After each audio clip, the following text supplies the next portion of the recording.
தர்மபுரி ஒகேனக்கல் ஆற்றில் மூழ்கி 2 சிறுமிகள் பலியான சோகமான சம்பவத்தை தொடர்பான ஒரு முக்கிய செய்தியை நாம் பார்த்து கொண்டிருக்கிறோம்.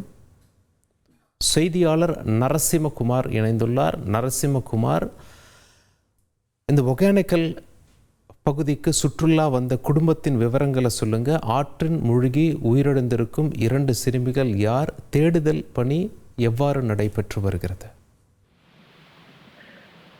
வணக்கம்.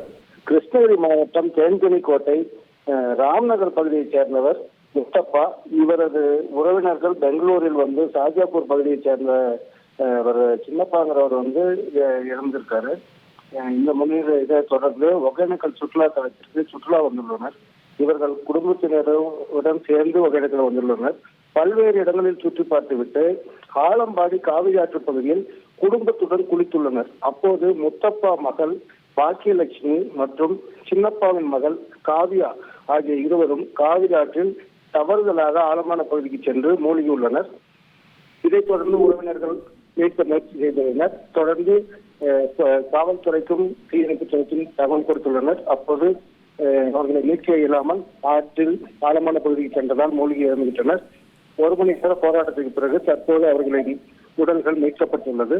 தொடர்ந்து அவர்களது உடல் பெண்ணாயிரம் அரசு தலைமை மருத்துவமனைக்கு பிரேத பரிசோதனைக்காக அனுப்பி வைக்கப்பட உள்ளது. உங்களுடைய தகவல்களுக்கு மிக்க நன்றி. செய்திகளை உடனுக்குடன் தெரிந்து கொள்ள உடனே சப்ஸ்கிரைப் பண்ணுங்க.